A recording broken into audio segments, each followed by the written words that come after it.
Hello, and here is the Greek for the week from Luke chapter 10, verses 8 and 9. So, kai eis hein an polon eis erkesthe kai dekontai. So, kai is and, eis is into. Hein is the relative pronoun. It's like an ending without a word with a rough breathing mark.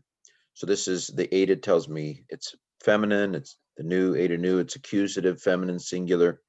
So into she, into which, she which. Let's talk about a city. Now on doesn't really mean ever, but has on, it's a conditional relative construction.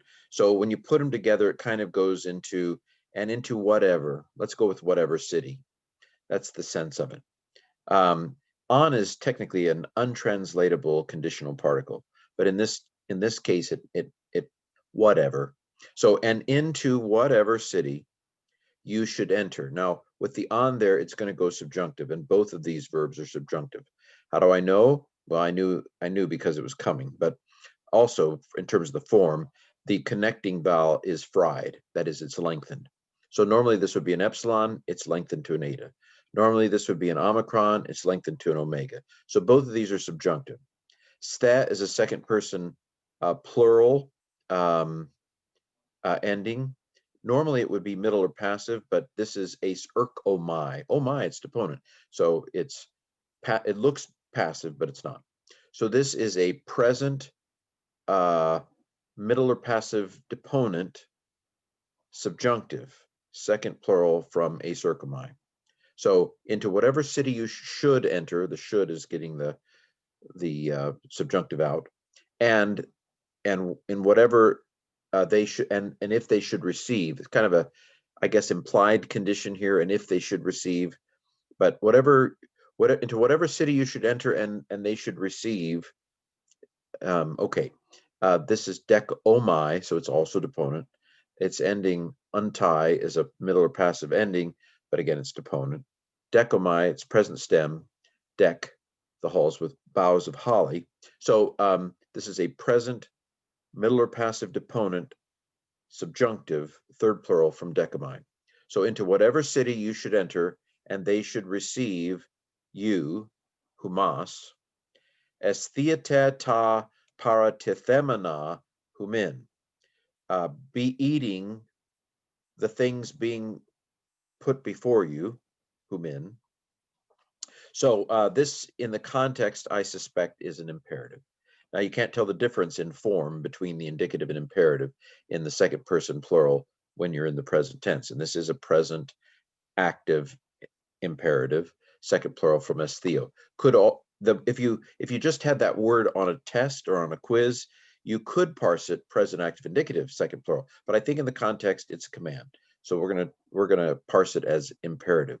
Into whatever city you should enter and they receive you, be eating continuous flavor. So it's not just one time, but if they put asparagus in front of you the second day, you eat that too. So this construction here, it's a neuter plural alpha, bingo. Men are passive participle. So it's things being put before you. It is a participle. Paratithemi, because it has the ti, it's present. Because the ti shows up in the present system. So it is a present passive participle, um, accusative neuter plural. I knew it was neuter because the alpha, and it's a neuter plural alpha, bingo. And then it's the objective as theo. So even though technically the form could be nominative, because of the context, I'm going to go with accusative. From paratithemy, it's being used substantively, the being put before you things. I have to come up with things because it's not there. I have to come up with the substance. So it's a substantive use of the participle. It's an articular participle. And we don't see that. Never mind. Kai therapeuta and be healing.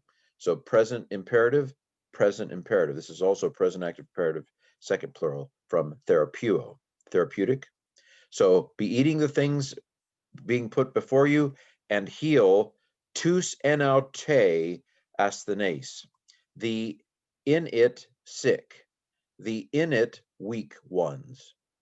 This is fun. Again, if you're a beginning Greek student, you might be freaking out, but this is kind of a fun thing. You get used to it. So tous goes with asthenes. So and enaute is being used almost like an adjective. So you might have if I say the big man, the big man. I mean, I'm talking about the structure, not what it means. So this is the in it sick. What is the it? It is feminine because it's referring to city. City is feminine, just like Hain was feminine because Poland is feminine. So enaute, the in it sick. By the way, asthenes means weak ones. It's also substantive because it's the weak. It's an adjective. Sick is a weak. The among it. Now we can actually use sick in a substantive way in English. We do this with some plural. So if I talk about heal the sick, I mean heal the sick people. Sick is an adjective. It's a sick dog. It's a sick guy. It's a sick gal. So asthenes means weak, and obviously they thought of sickness as being weak, at least today. So this is masculine accusative plural, and the article never lies, so I know asthenes also has to be masculine accusative plural. This is a third declension adjective, and they're annoying. But ace is indeed a potentially an accusative plural masculine ending. Okay, the in it sick. And speak to them. So these imperative, imperative, imperative. This is also, I think, a second person plural present active imperative. Be saying to them, quote, capital letter, has come near ephumas he basileia to theou, has come near to you the kingdom of God. So hey basileia is it's feminine, but it's also nominative singular. So I know that basileia, even though it comes afterwards, I know that it is the subject of engaken because I'm flying by the instruments, and I know that this nominative, I know it's the subject. Engaken is perfect because of the kappa. A nu with an epsilon in front of it is almost always a movable nu. Throw it away. Epsilon is a very common third person singular. Normally I would say past tense ending. The perfect tense isn't exactly a past tense because it happened in the past, but it continues into the present, but it uses those endings. So it's engidzo, which begins with an epsilon usually. When you're reduplicating a vowel, you lengthen it. So it looks the same as an augment. So this is a perfect active indicative third singular from engidzo, to draw near. So the kingdom of God, genitive masculine singular, the kingdom of God has drawn near ephumas, to you. This is epi. Because the next word begins with a vowel, it loses the iota, ep, and because of that vowel is a rough breathing mark, it goes breathy from ep to f. Originally, it would have been something like ep, a more explosive P probably. But anyway, and there you have it. And into whatever city you should enter, and they receive you, be eating the things put before you, be heal them, be healing them, the sick in it, in that city, and be saying to them, the kingdom of God has come near to you. And that is our Greek for the week.